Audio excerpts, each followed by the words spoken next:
What is up, guys? I've got a Wagner Flexio 5000 spray painter. You use this for interior paints like walls, cabinets, whatever's on the inside of the house. You can hit this with it. Anyway, just doing a quick video on how the actual gun assembly goes as far as cleanup, taking it down, putting it back together. It's a quick overview on that. So basically, this is for the large volume spraying.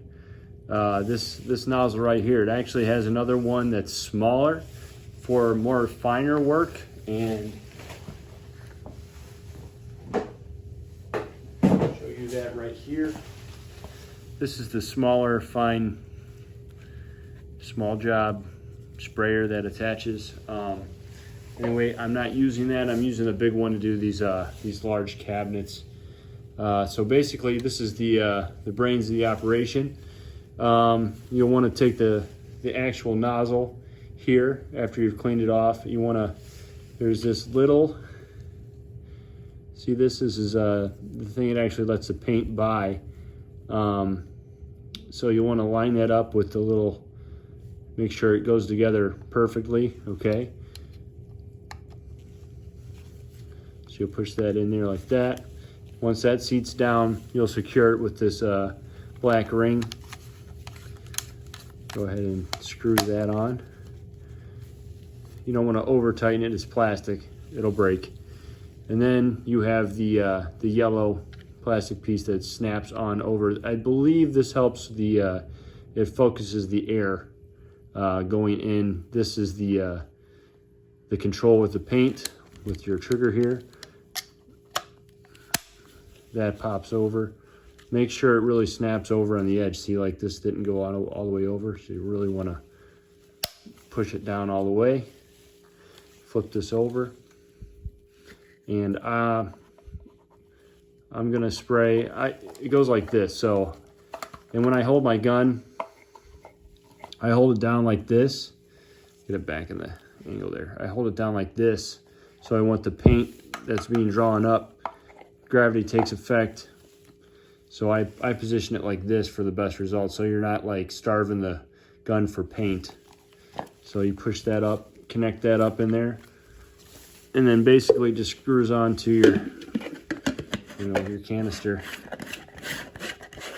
And then that, you're ready to just, I didn't thin my paint, I just go straight up. I mean, this stuff isn't too thick to begin with. I'm using some Home Depot paint. You just pour it right into here, and you'll bring this over once you got your paint in there. I got a paint booth set up here in my garage. A little messy, but anyway, you grab that and see if I can get this set up for you.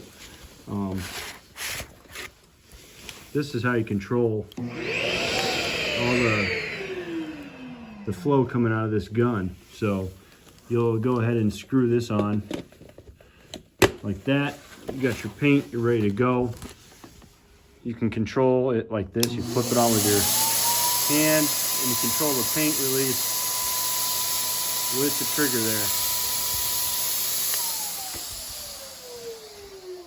there. Anyway, as you can see, I have a couple areas where I was testing out the best setting for the gun. Like I was getting a lot of big splotches here with the paint. This one was terrible. I got it more fine-tuned in this area.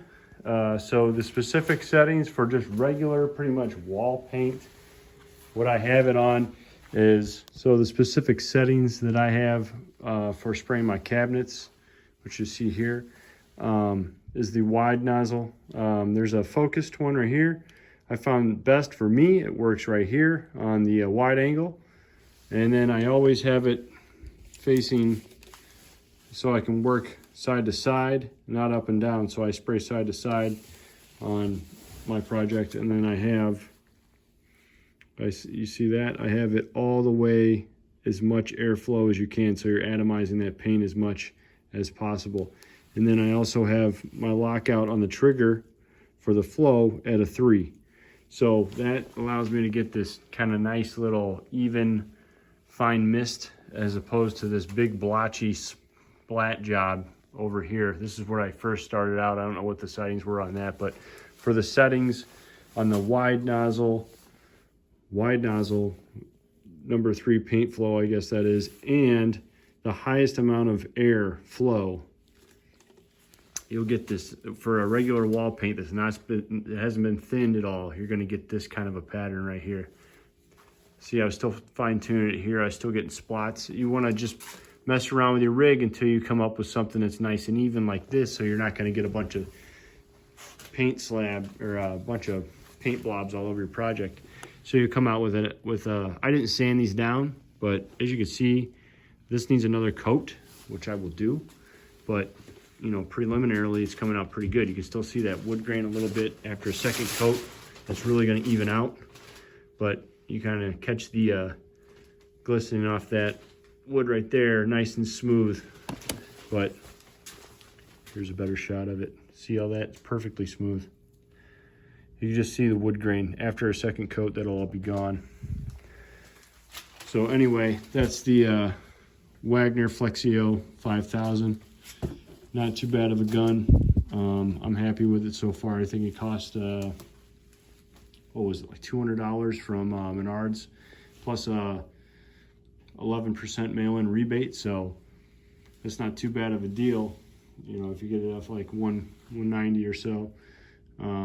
So anyway, if you guys want any more, have any more questions, want any more information on this, hit me up in the comments below. All right, later.